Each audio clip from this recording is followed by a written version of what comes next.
The Romulan Empire is one of the most feared and respected and infamous powers in the Alpha and Beta, and even spreading into the Gamma quadrants. The Romulans as a people are well known for their ruthlessness, underhandedness, treacherousness, and general all-round sort of cunning ability. The Romulans are also known to be pretty brutal and savage when they want to be, without the same moral concepts of rules of engagement as some other races. They view Klingons as a subpar species, not worthy of respect. They see humans as a potential threat, as they see in humanity a lot of themselves, just like the Vulcans do, and vice versa. Humans often see a lot of themselves in Romulans. Each one seems to be a mirror for the other. But I have a controversial take on the Romulans. And don't get me wrong, the Romulans are absolutely one of my favourite races in Star Trek and science fiction in general. They are absolutely fascinating to me in the same way humanity is fascinating to them. But the Romulan Empire is something of a paper tiger, which that metaphor basically means. It's got a lot of bite and a lot of growl to it, but in reality it's not that powerful. You hit it hard enough, and you don't have to hit it that hard in my opinion, and then it will crumple, it'll break.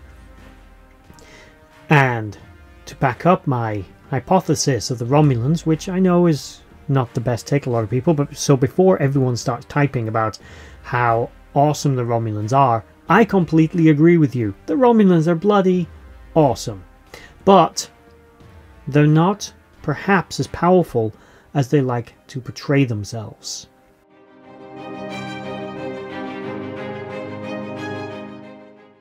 So why do I have this opinion? Why do I think the Romulans are a paper tiger, a glass cannon, sheathed in robust but perhaps not enough armour? The Romulan Star Empire has many strengths and many flaws. Some of its strengths are they are phenomenally very advanced technologically.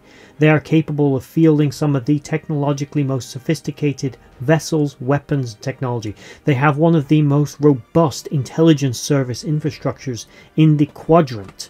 The Tal Shiar are ruthless and efficient and extremely respected, as well they should be. They are phenomenally good intelligence gatherers. They are good at wet works and other such operations, counterintelligence, espionage, information gathering, information dealing, sabotaging their enemies, both foreign and domestic. The Tal Shiar are genuinely a force to be reckoned with and should be deeply respected as well as feared. The military is powerful. The Romulans are certainly far more powerful than your average race. They definitely rank as a superpower.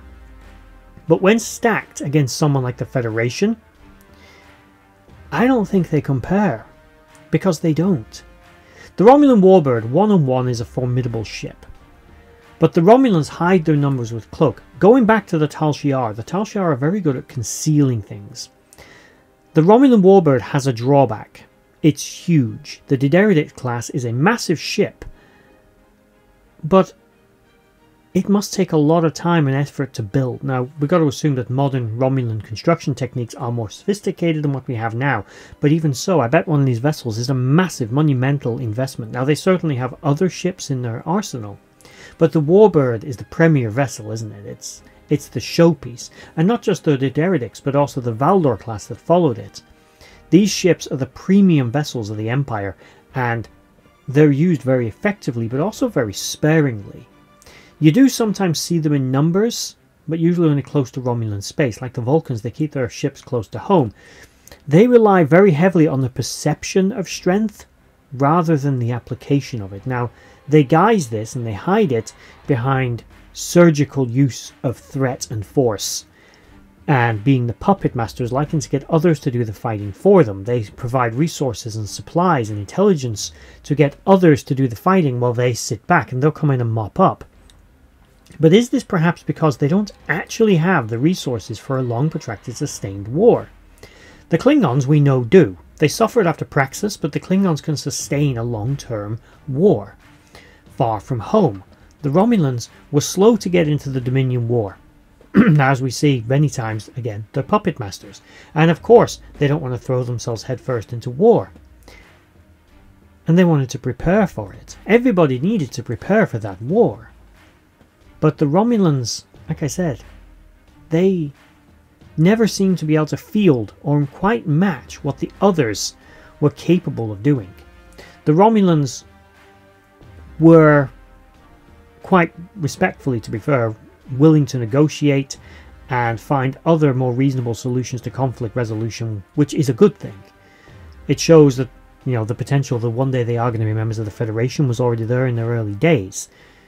But the Romulans would often use tactics like we saw in the 22nd century, where they would send a single vessel behind enemy lines as a sort of berserker or marauder to test their enemy's defences.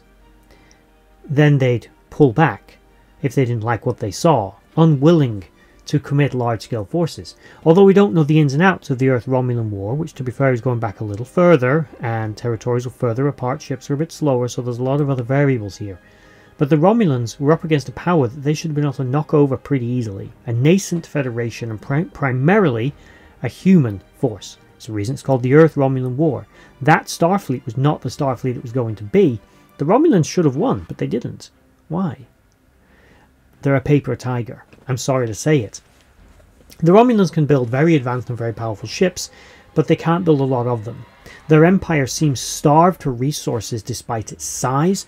They have certain deficiencies in their technologies, such as they don't have great power generation technologies.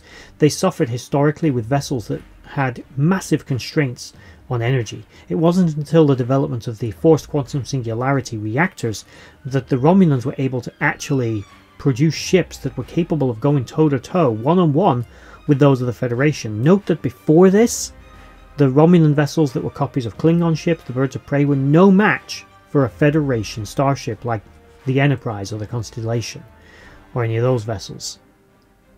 So why then do we consider them a superpower? And there's several reasons for it. One, they are certainly far more powerful than their other races that are near them. They also are very deceptive and cunning, as I stated. They're very good at tricking you and convincing you that perhaps they are far more powerful than they seem. Romulans don't like to waste resources. But they utilize a lot of their resources suppressing local populations, meaning, like the Reman, for example, within their home system, requires a lot of effort to keep that race, as well as other worlds that they've annexed, under policing and control. This limits the distribution of their ships and how many vessels they can muster and field very quickly. I'll use the destruction of the Hobus star as another example.